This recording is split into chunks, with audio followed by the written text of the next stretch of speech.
In this N8N tutorial, you will learn how to leverage the new functionalities of N8N to create multi-agentic systems that are more optimized than ever before. So in the past, in N8N, we used this kind of process to specify an AI agent along with a tool. First, we have a trigger. In this case, it's a chat message received. We specify the AI agent and the chat provider, and then we specify the tool, like for example, a Perplexity call for a chat model. So this was the previous way of creating AI agents. However, today we are going to see a new method that allows you to optimize the cost. Let's test this out first. Research the current state of diffusion transformers. This is what we are going to ask them to do. So it uses Perplexity to do this search and research the topic, and Perplexity is going to work along with Google Gemini to bring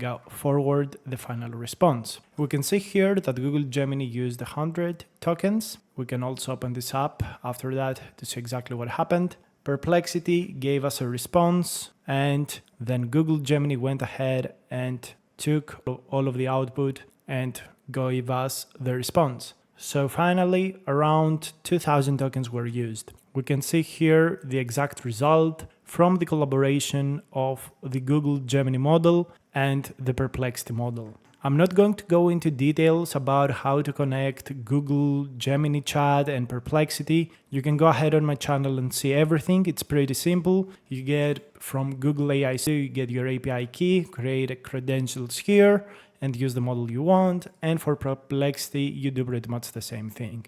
You go to Perplexity account, you connect it using the API key. To use Perplexity, you need also to top up your balance, buy some credits, and then you connect the two via a message here, via this input, which is detected automatically.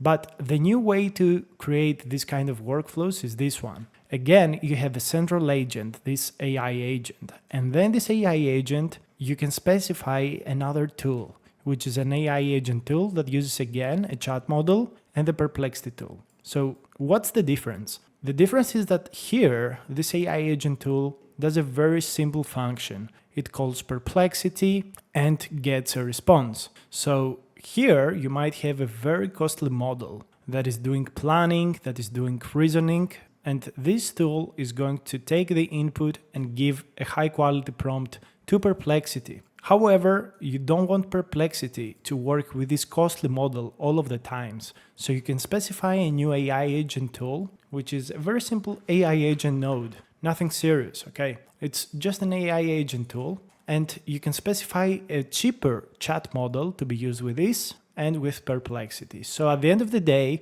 most of your cost will be through a cheap model, and you only use the costly model when needed. So this allows you a lot more flexibility than having to use, for example, the more costly model. So let's take this trigger node and connect it to the new agent. Let's remove this connection. So we're going to take this and put it here, remove that, so we don't need that anymore. And here we're going to be testing out this agent. So let's create it together from scratch. Oh yes. So this is the input. Research the current state of diffusion transformers. It takes it correctly. Boom. You specify the Gemini model you want. In this case, I'm going to specify Gemini Flash Lite, an even cheaper model than the one I used previously, which is Gemini Flash. Again, here we can count the request and the tokens used. So that's the main agent. Then we connect tool to an AI agent tool. This AI agent tool needs to take a prompt, which is research the current state of diffusion transformers. All right.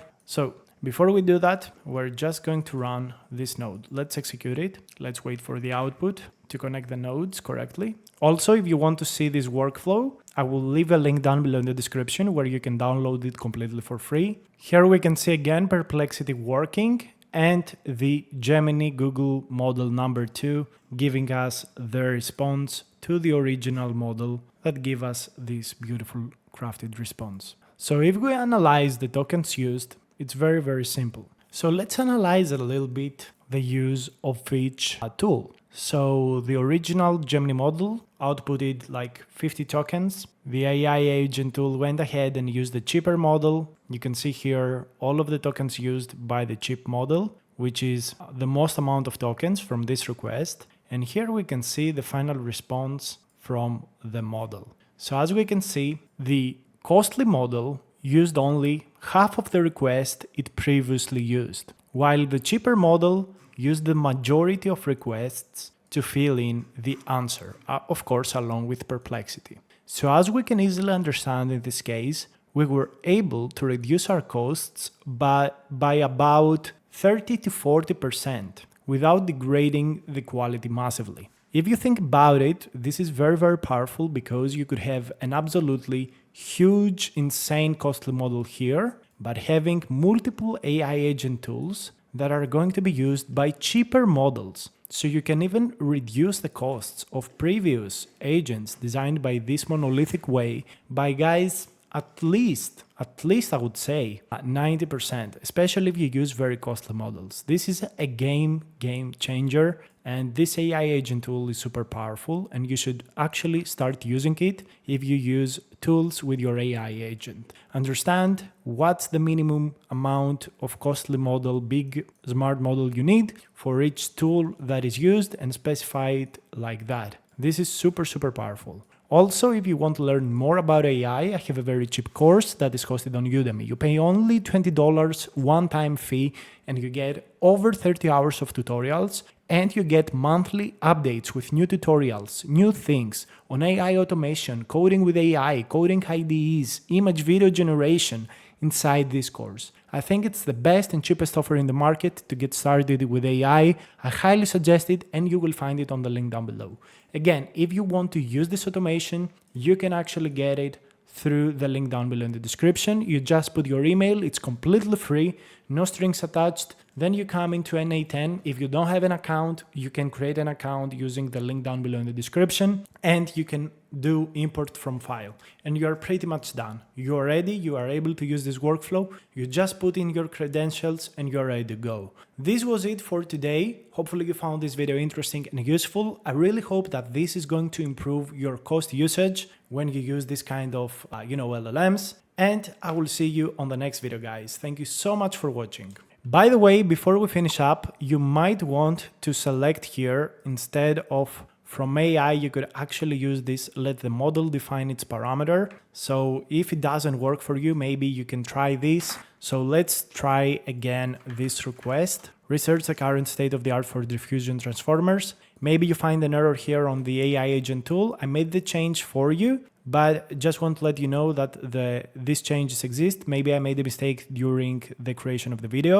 So just check it out, just make sure it works for you. And again, the behavior is exactly the same, but in cases of more, complicated agents, you might have an issue. That's all. Thank you very much for watching.